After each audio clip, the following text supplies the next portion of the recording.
right, welcome everyone. We're going to start. This is your Monday Chat and Chill.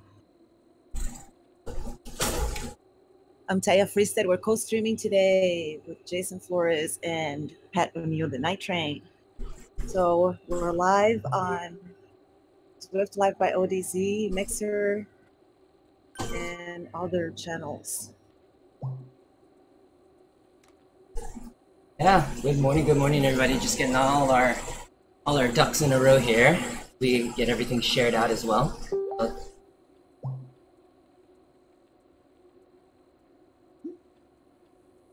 All right, so I'm gonna go in here and get. Yeah, I need to share the link.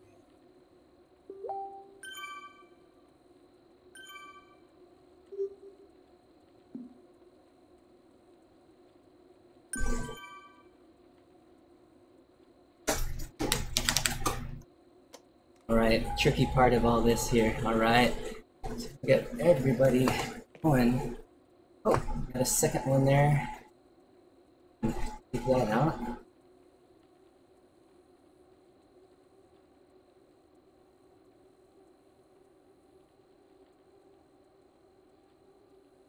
This one. And in the meantime, I'm losing everyone in the group. All right. Okay, just posting everything.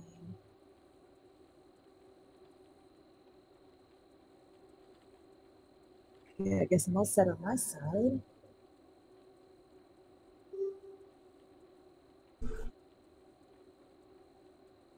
Very cool. Well, thanks everybody for joining.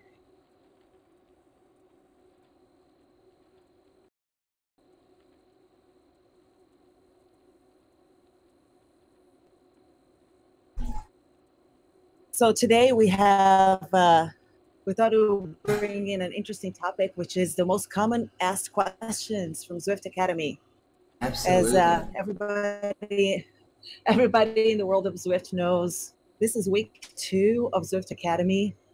I am told that on the women's side alone, there are 4,000 people enrolled. Wow. Yep. Big numbers. And with that, the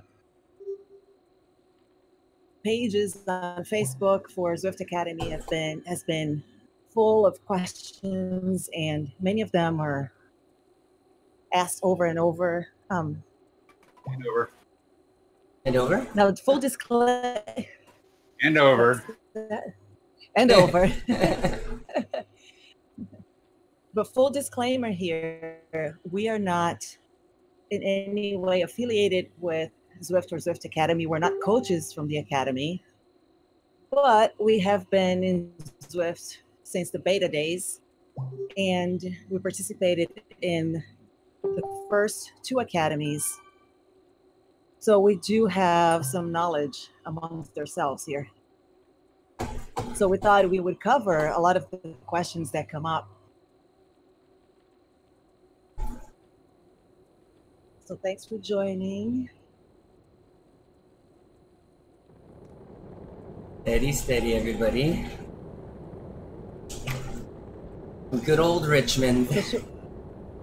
That's right. It is the best course for this ride. Nice. It's because it's super flat. Yeah. So where shall we start? Yeah, let's pull up the page. Pull up the Zwift Academy men's page. You can pull up the Zwift Academy women's page. And we can just get straight to it. We can start at the top, work our way down, kind of rapid fire. I think that'll get us where we want to go. Yeah. I suggest we start with the topic of stars. And within the topic of stars, there are subtopics.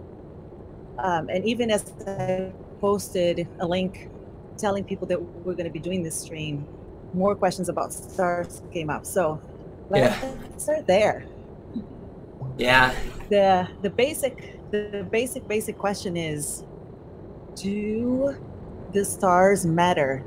So if you go do a workout for Zwift Academy and you get half of the stars or not all the stars, or you get whatever percentage and it's not 100% of the stars, does it matter?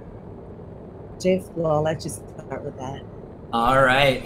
So the thing about the stars is a little bit about the gamification of workouts. Back in the days, I guess all the way back to when a lot of the workouts were put on, let's say your Garmin, and targets were put out there. Really, what athletes were looking to do was just reach a range, or in their mind, kind of put themselves within a range of powers. Since we've had the workout mode here, there's been this great fascination with being right within this small 25 watt, 30 watt window in order to get this star accomplishment. The problem with being so caught up with just the star is that you can kind of lose sight of what you're actually trying to focus on, which is getting within the right zone and getting the right amount of work in.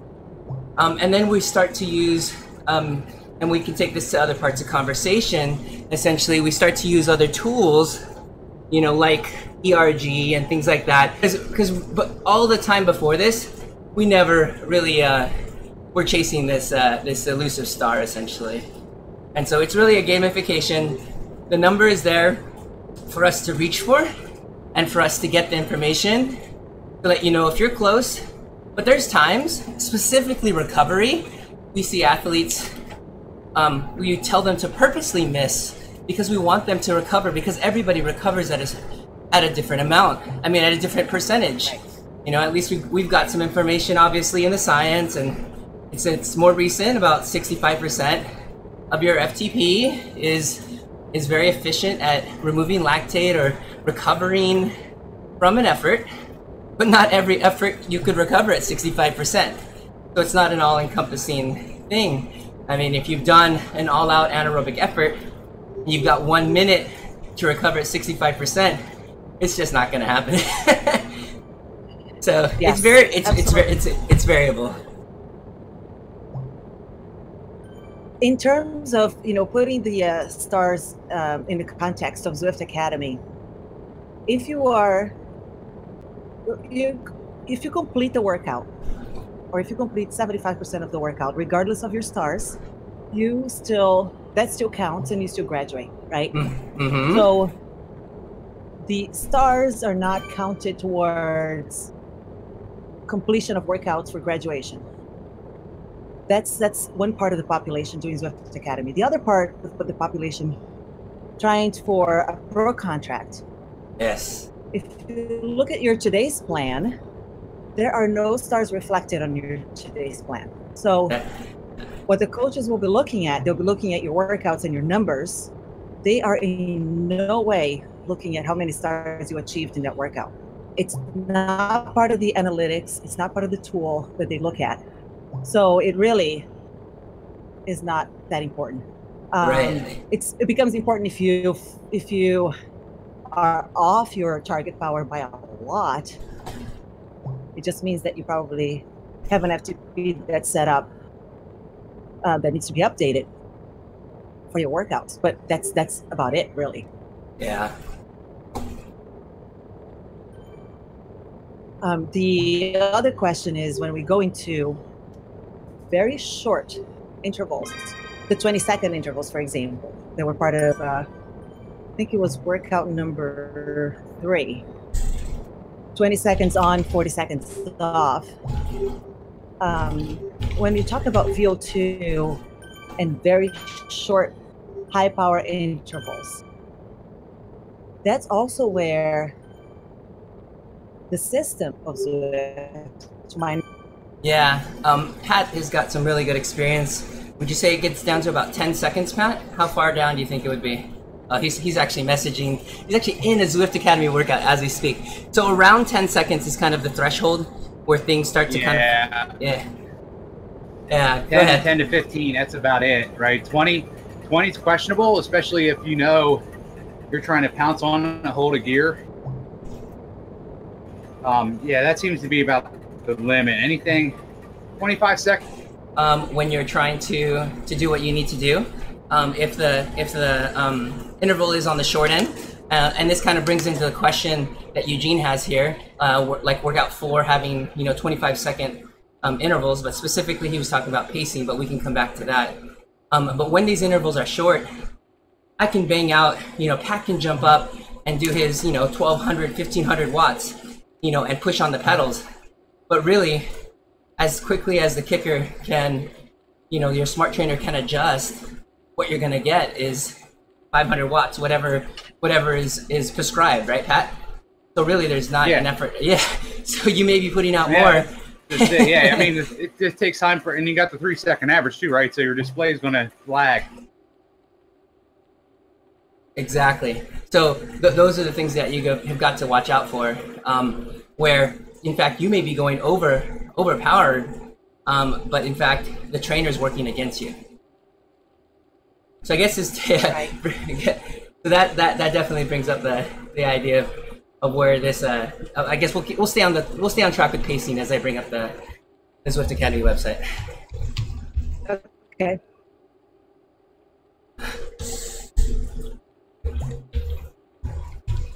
So yes, so I think two things from there is, one is the question from Eugene here, which is, going as hard as you can versus going at prescribed power.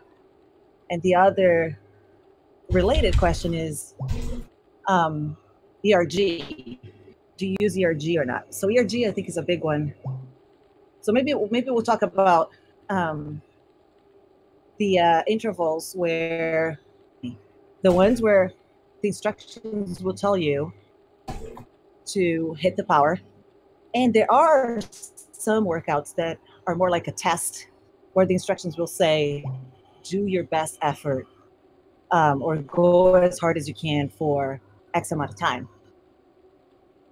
So, and in fact, do your best effort is not a good example, right? Because there are workouts that tell you do your best effort for the interval, but that doesn't mean go above. Right. And specifically, so workout 4, there's a free one. Confusing. Yeah, there's two sprints in right? Workout number 4. They want you to do your max. Yep. They're essentially free ride in seconds. Exactly. So on that one, Eugene is asking, is it possible to pace a 25-second interval, or you just go as hard as you can? That's if from this is my personal perspective as a coach. Okay, if I'm looking at a 25-second effort and somebody starts at super high power, let's say they are at 800 watts for the first 5, 7, 10 seconds, and then they go all the way down to 300.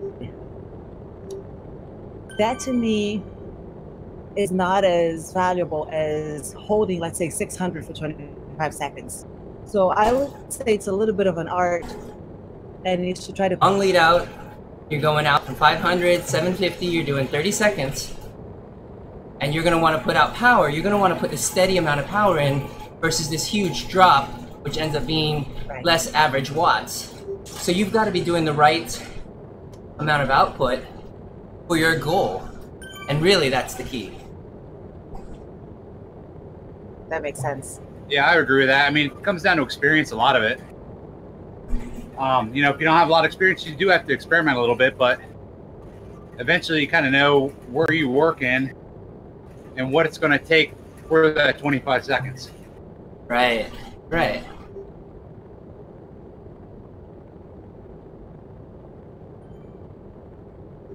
Anything else on that, or should we jump into ERG? Yeah, let's. I'm just looking at seeing what came up overnight. Some of the connections between today's plan, and we can cover that. Connecting today's plan and using today's plan, really, because I don't think a lot of people are. So we can go back to that. But let's go ahead and continue on with the use of ERG with the workouts. Very common question: should I use ERG? Should I not use ERG? General rule: I would say if you have long, steady intervals in the workout and you want to use ERG, go for it. It's up to you. If you have very short intervals or intervals that require sprints, all-out efforts, then do not use ERG. So that is in a nutshell, regardless of benefits of training with or without, in very simple terms. Now, we can get into the nuances of what would you recommend as a coach, number one. Yeah, so a couple different ones. Obviously, they all react a little bit differently. Some of them react a little bit more quickly. Some of them a little bit more slowly to changes, and that's specifically what we're trying to address here. The thing about ERG, I guess, is to step back, is just to get an understanding of what it's used for. So essentially, what it allows a rider to do is, regardless of cadence and regardless of power output, that the resistance will be adjusted for the target that it's intended in the workout. What this ends up being is that no matter how hard riders push, the output will actually be what's prescribed in the workout. So really dependent on kind of what your goals are that day. One of the things that we talk a lot about between our teammates at Team ODZ and in Endurance Lab, we talk a lot about transferring the skills that you have, that you learn here as tools, and being able to use those and transfer those to outdoors or in real life or whatever goal that you have. And so with that, what you need to keep in mind is that you want to be able to create power on your own terms. So the way we approach it is that if you can, in fact, create any amount of power, meaning know that during an FTP test, you can create some steady amount of power, that at that point, you can actually take yourself off ERG, allow your body, allow your legs, allow your mind to learn what it takes to put a variable amount of power in. And it could be very, very useful as it transfers out kind of into your real world riding. But then it speaks again to, do I want to get a star? My power is all over the place, is that right? And all of those things. So we need to kind of remove some of that depending on your goals. Obviously, if you're gaming the game and you want to just get the stars and you want to, finish the workout at the wattage prescribed, then that's great. But if you're looking for kind of, the gains and the strength that you're looking for overall, I think really taking a serious look at how you approach the workouts could be really, really useful. So variable wattage is what you find when you're outdoors. Variable cadence, variable targets, everything. We all work in ranges when you're outdoors. It's not this pinpointed, 250 watt target that you're hitting constantly. Exactly. There's a lot of value in being outside of ERG, as you described, J-Flow. And I think I've done ERG in the first 6 months of my training, when I first started training, ever, and then never again. Because it really becomes developing all the skills that come with shifting, pedaling, high cadence, low cadence, changing positions on the bike, adjusting to what's going on the road, etc. So I think that was a great summary there.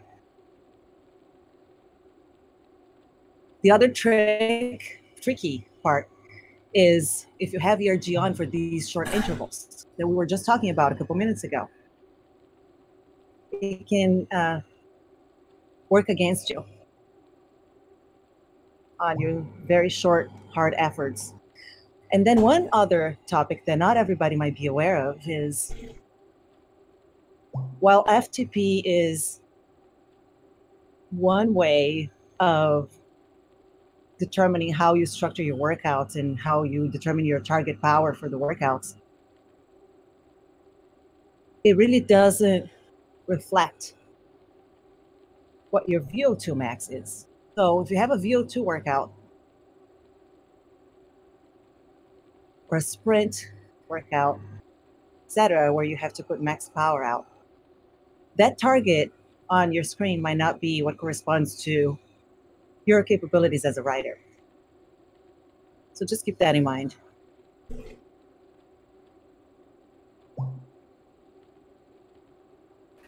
Speak of the devil, we just had a question live on the ride.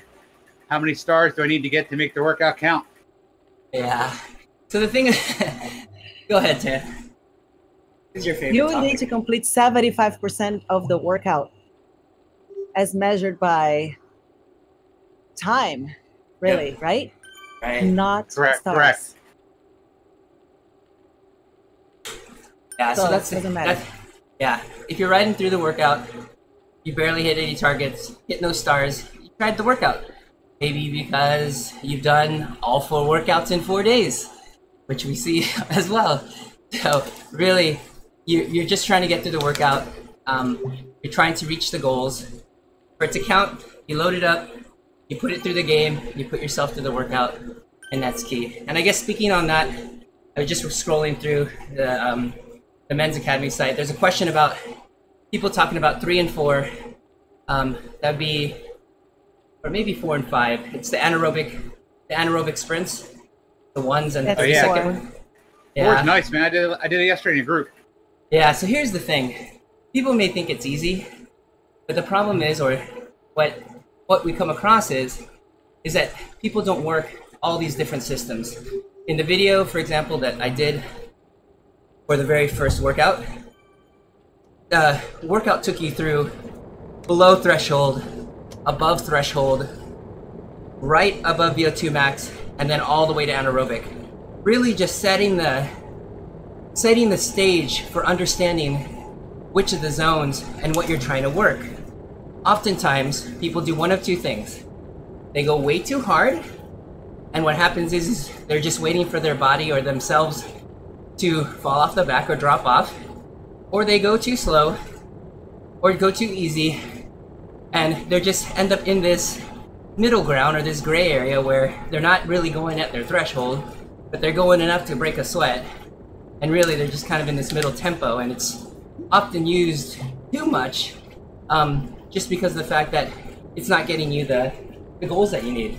And I guess it's a good place to maybe bring up the idea of the social ride that they have every week. A lot of people are approaching that as something that they'll come into, and whatever the pace is, 2.5, 3, 2.0, and they end up just trying to keep up. When in fact the social rides are really meant to be rode kind of at anywhere from 65 to 75% of your FTP. Really on the low end, get you 1, recovery between the workouts, and 2, just kind of build this lower aerobic system that's really not built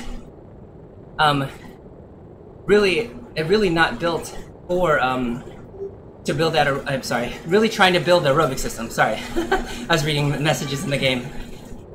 Yeah, we have a lot of those types of comments in the women's page of riders who join on 1.5 to 2 per kilogram social ride, and that's for them at their FTP. So it becomes a workout, and it becomes a really hard one because you have no rest if you're going to try to keep up with the group. Absolutely. So my recommendation, I have 2 recommendations for that. When I'm leading a ride, I lead rides once a week for Zwift Academy. I tell people, find a group to ride with. It's okay if you fall behind. All you need to do is complete the ride for it to count. And as long as you have others around you with similar pace, because there will be many groups within the group that can ride together. We can all still communicate in game. We all see each other's messages, and you can enjoy a ride that way. But going an all-out effort for these social rides is going to really tire your legs, and then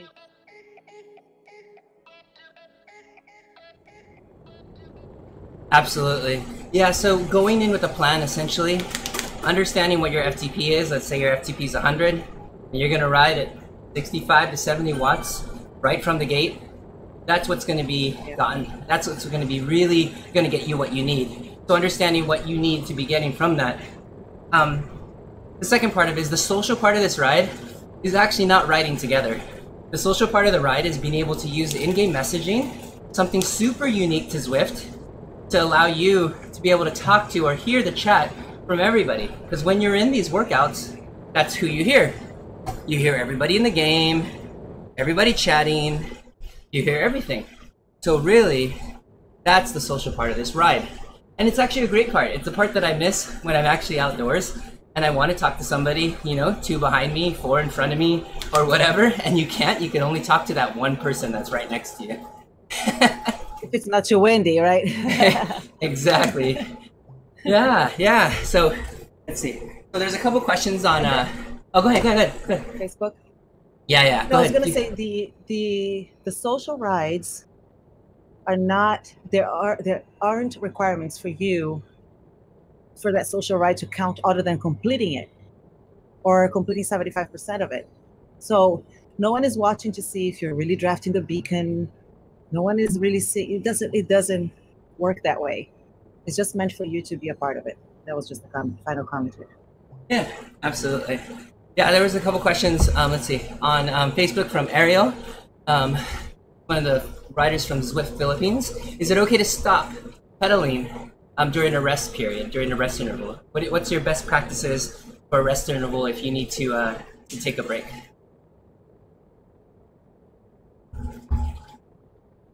I would not recommend stop pedaling, but what you can do is bring the power all the way down. It can be at 0.5 watts per kilogram and spin it out at a very, very easy gear.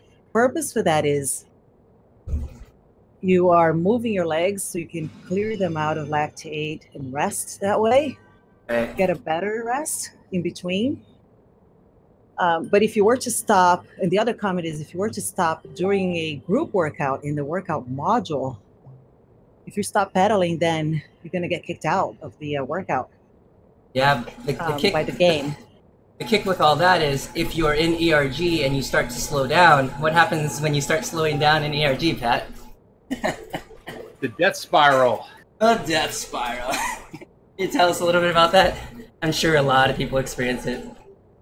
Yeah, so the resistance of the trainer increases trying to make that target watts we talked about before.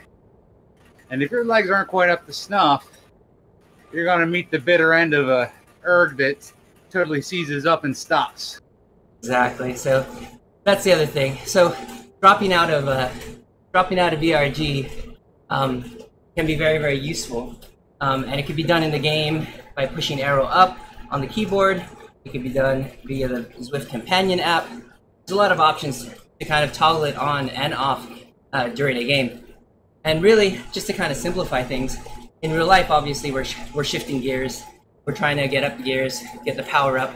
It's definitely more natural to do that if you're able to make those wattages, or even any wattages. Yeah, so there's a lot of questions even on the men's side. Are there group rides with power outputs below 2.2 or 2.0 watts per kilogram? And I think that's the key. Both myself, Pat, and Taya are all ride leaders as well. And I'm not saying that anyone, ride leaders can be, better or worse or in controlling groups. But here's the thing. In order for us to ride 2.0 in a group, Taya, the group leader, actually needs to ride under that watts per kilogram. Otherwise, we all just get into this spiraling chase of everybody chasing on. So as a ride leader, as a veteran ride leader, the pace is 2.0, let's say, and you're going to ride 1.7 and kind of watch the group. You don't peg it at 2.0 and say, hey, this is a 2.0, I averaged 2.0 on the group. And so that's for us as ride leaders, and that's tough if you really want to stay to that pace and you're trying to stay with that front group. Because essentially what it does is drag everybody at this really fast 2.0, and then if you lose a draft at all, there's no way coming back. You're doing a whole 3.0 plus just to get back onto a 2.0 ride, which can be very, very frustrating. Yeah. Ariel says thank you. All right, there's some questions about laying out a week and how many days between workouts that that riders are doing or that we recommend?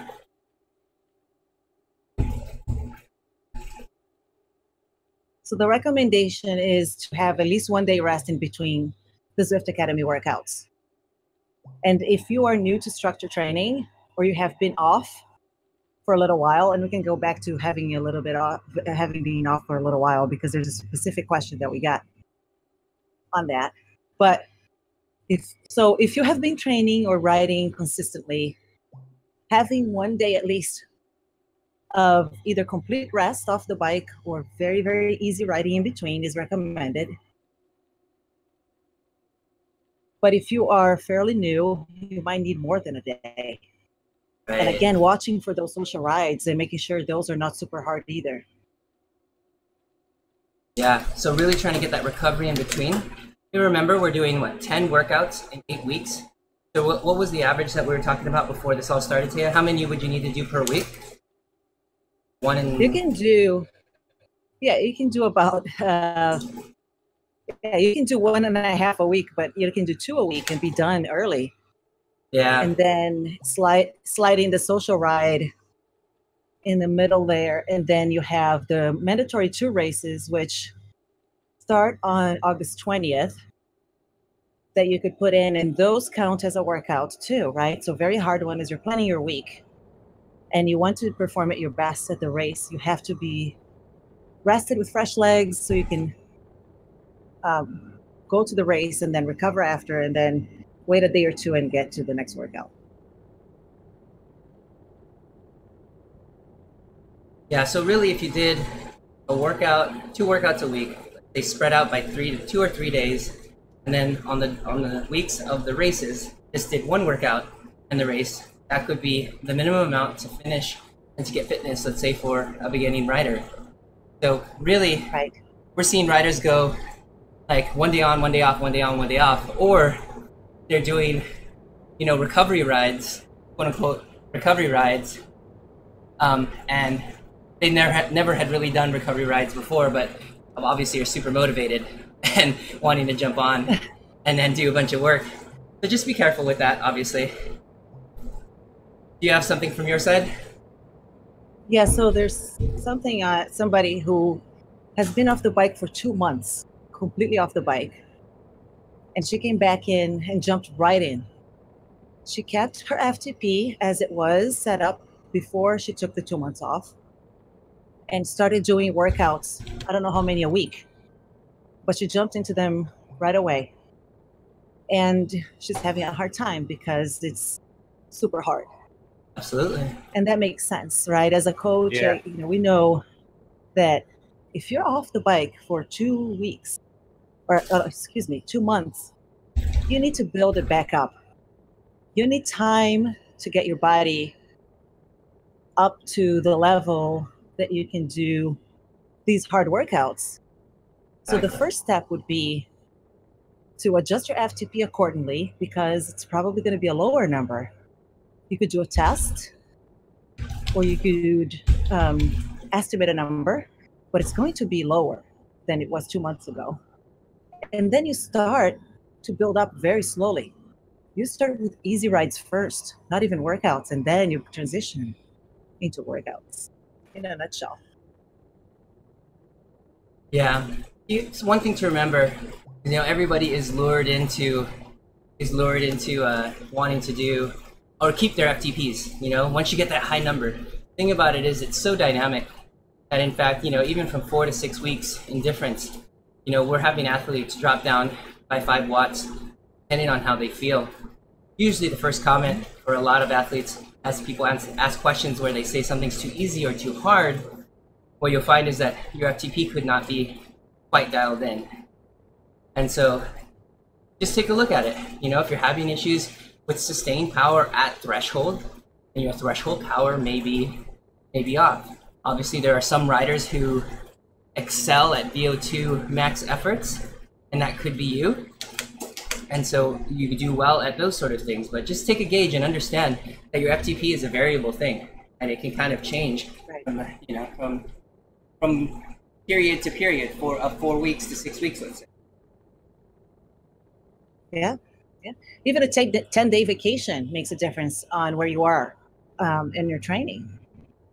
You know, I take 10 days off bike when I come back. I don't have the same legs.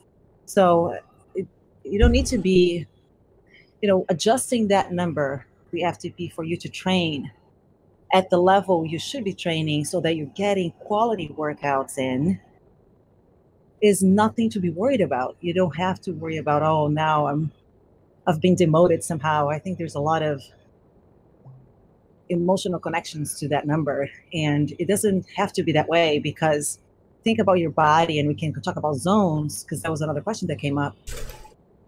As long as you're working the zones you're supposed to be in, you are reaping the benefits of your workout. Absolutely. And on this side of things, you know, people wondering if they are getting the fitness, a lot of time there's questions about, you know, heart rate monitors. One, should we have them on? Should we be recording? Oh my gosh, I forgot to put it on. Or, you know, is my heart rate supposed to be high or low?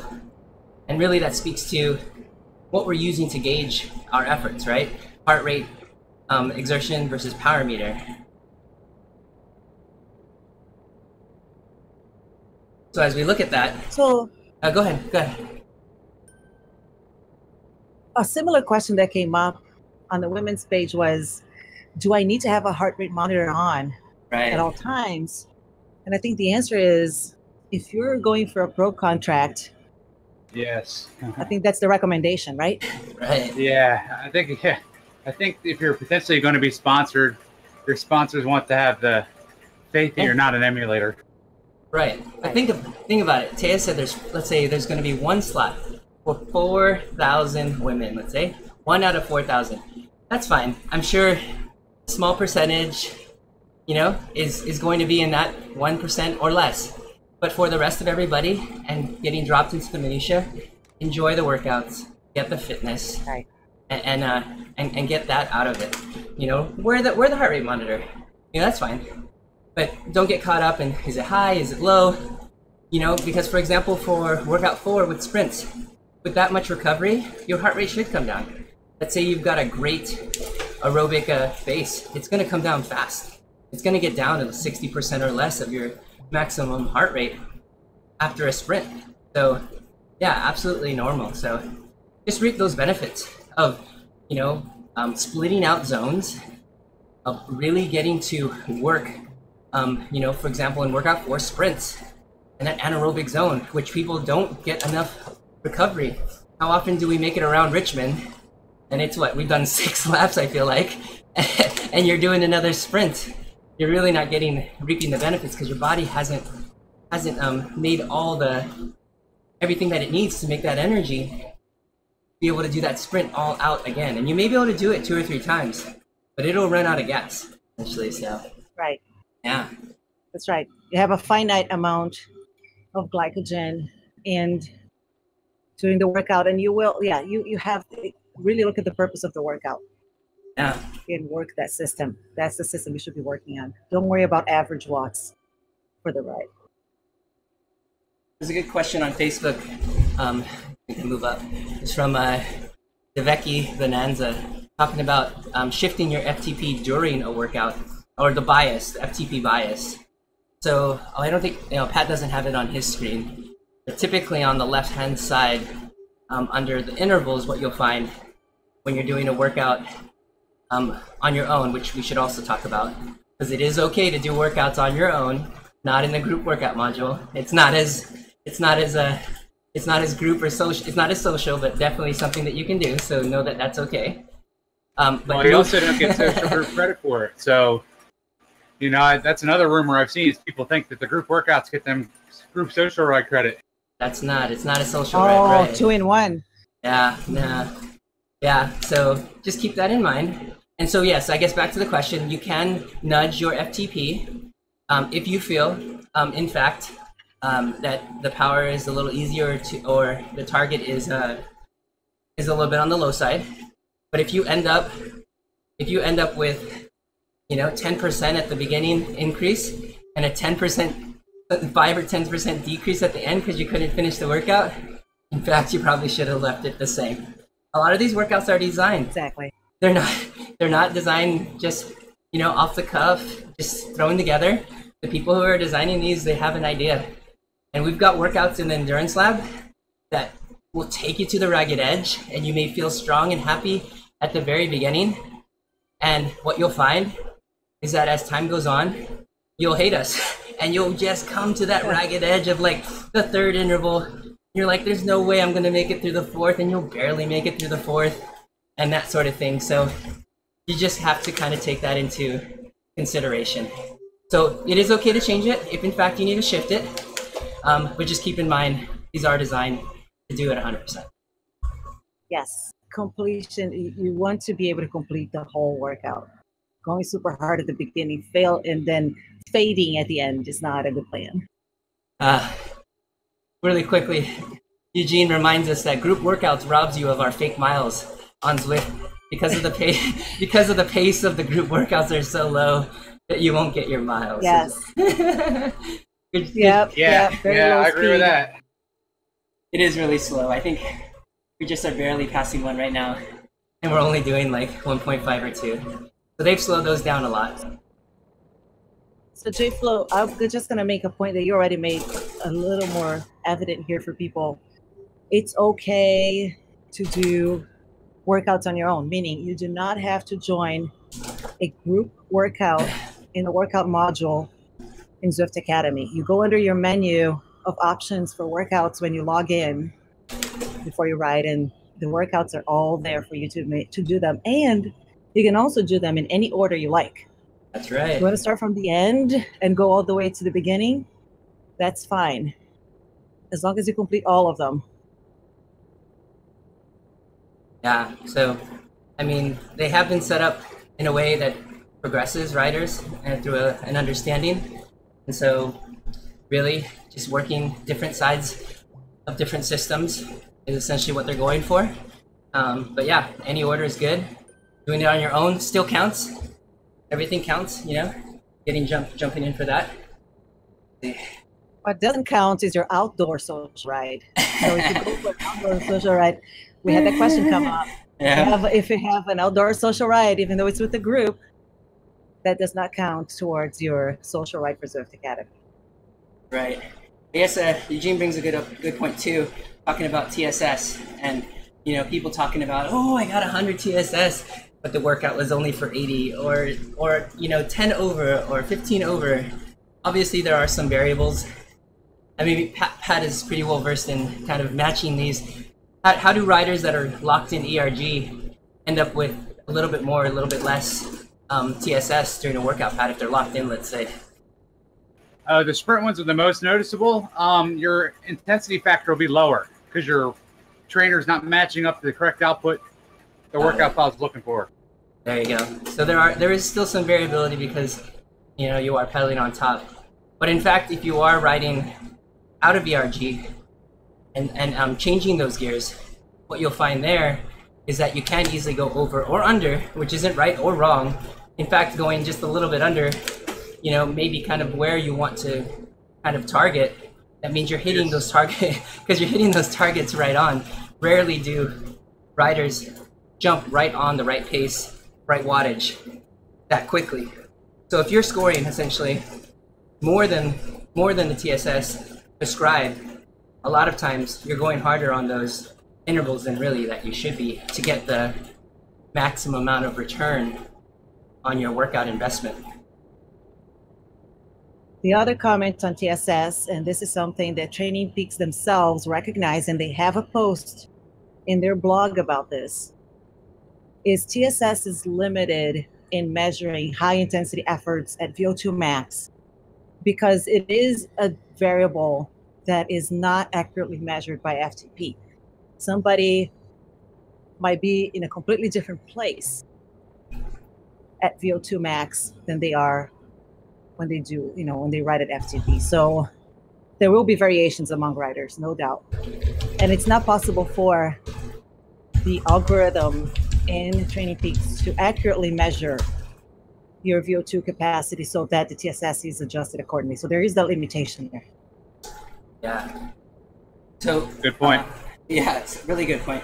Where was it? I just had it. was talking. Oh, it was talking about workout 4 or sprint workout, and people find. Oh no, that was the same question. It was people find it easy or hard, and it just has to do with the design of the workout. So Ben Braun had a question here on Facebook about if women could join the men's social ride and the men join the women's social ride. Okay, I know the answer to that because it came up on our side, and the answer is, of course, you may, but it doesn't count. So awesome. Yep. So you're free to join. As a woman, you can join the men's ride, but it doesn't count towards your progress. I was thinking the answer would be the women could join the men, but the men couldn't join the women. Double standards. Right. Okay, so question that we have here, redoing workouts.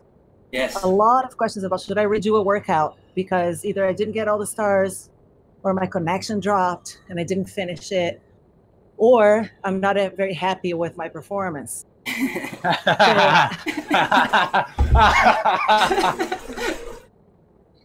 So again, yeah, it goes back to what is your goal?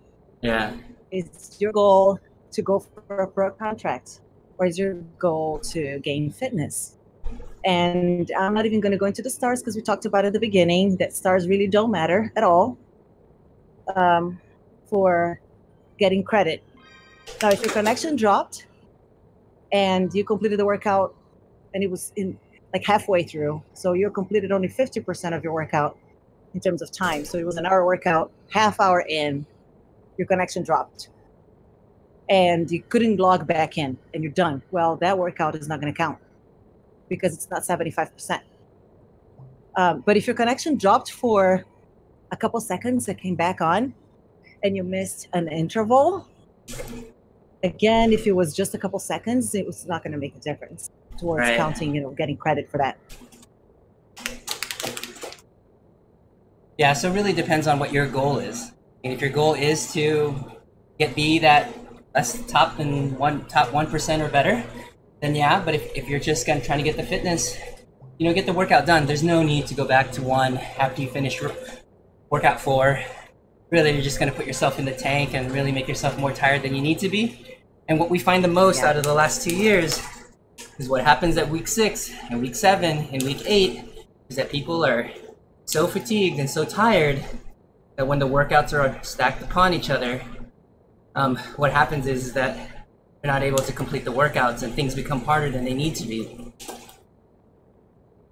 Right. So space them out, and then as you would plan anything else in your life, to be safe, plan so that you're done a little earlier just in case something comes up and you lose a week.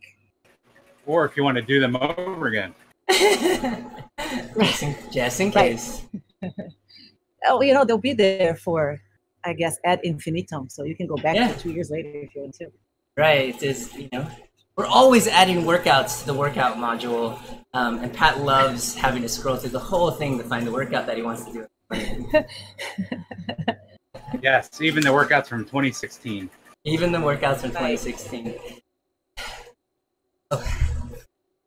Oh, there's an interesting question. So just wondering if there's any stipulation to completing efforts in versus out of the saddle.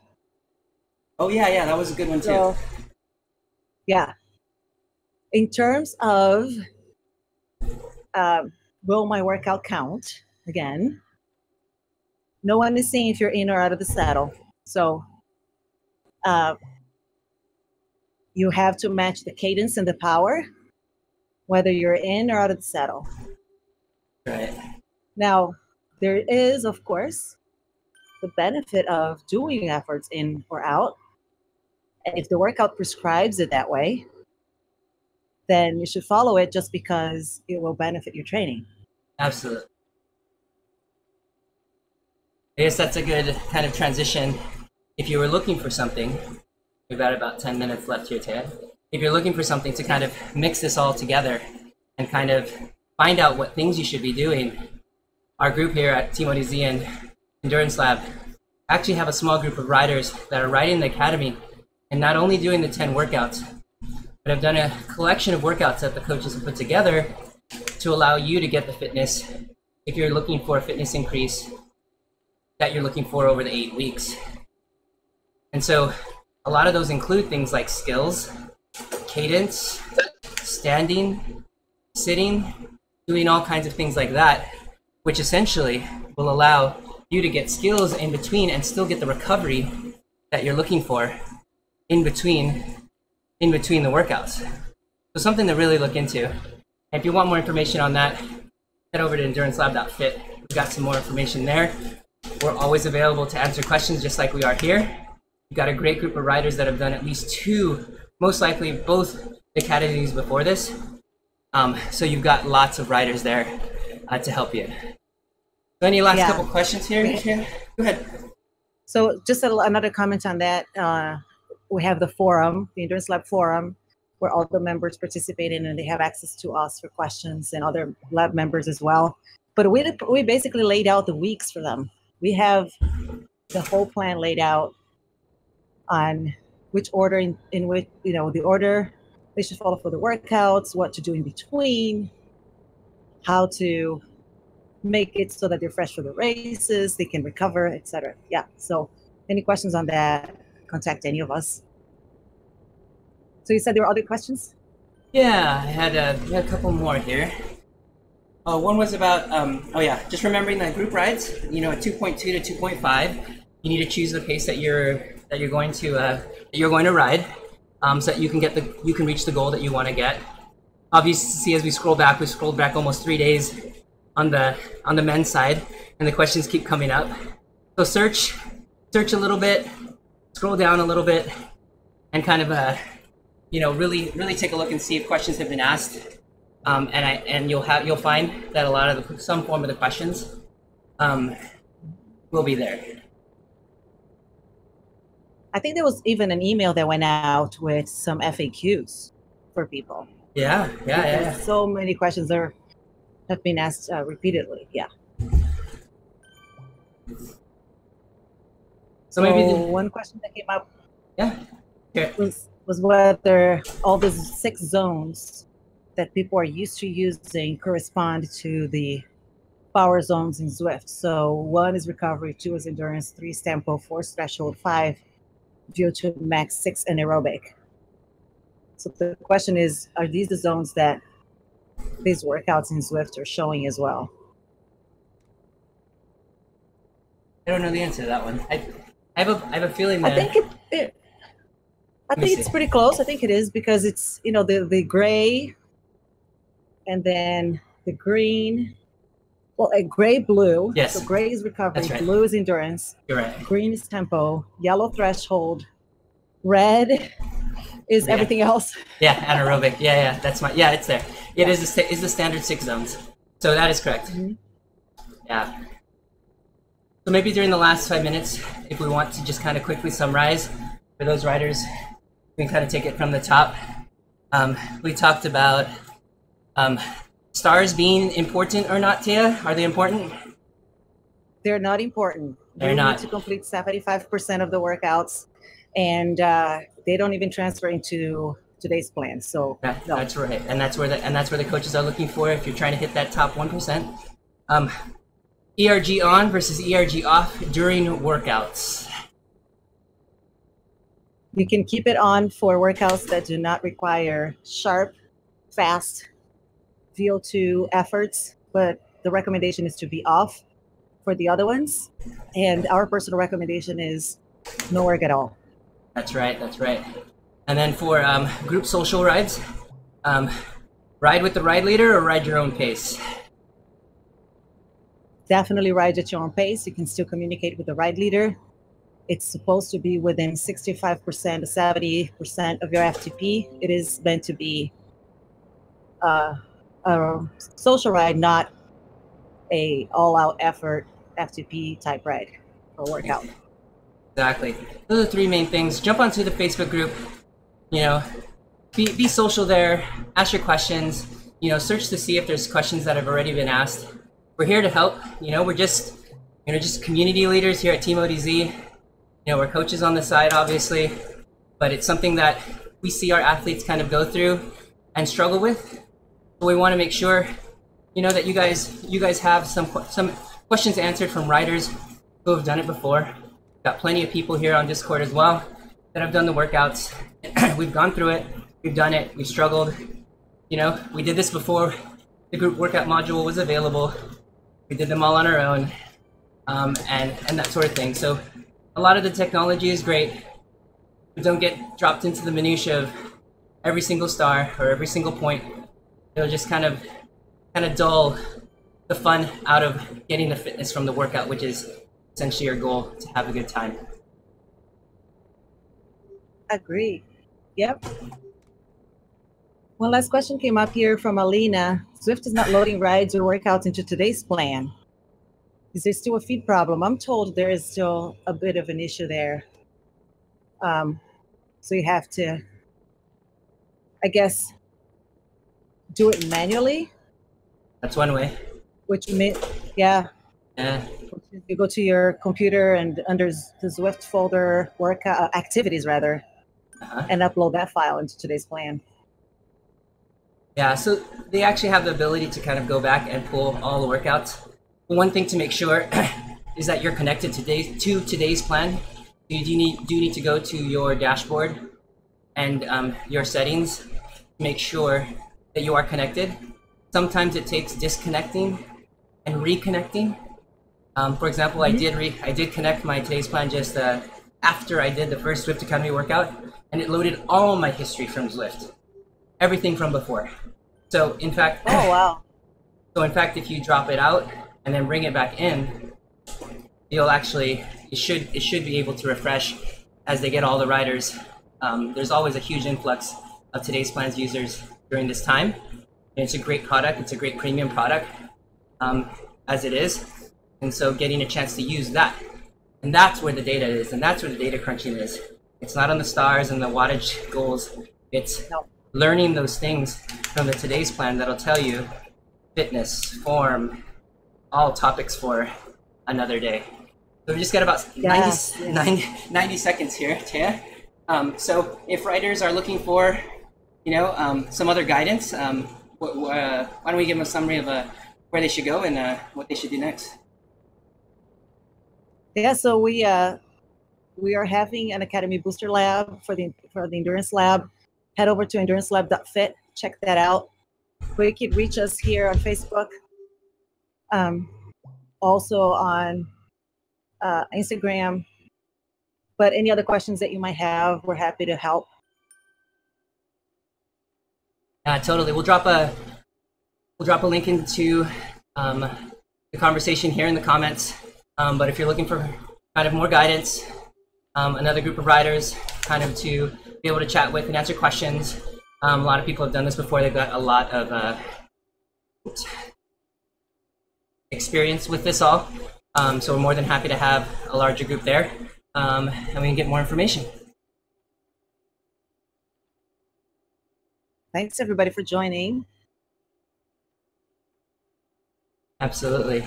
When if there is enough need for this, we can definitely come back and do it again if there's more questions. But hopefully we've answered a lot of the kind of the first week or two. Have a great day, everyone. Thank you. Bye-bye.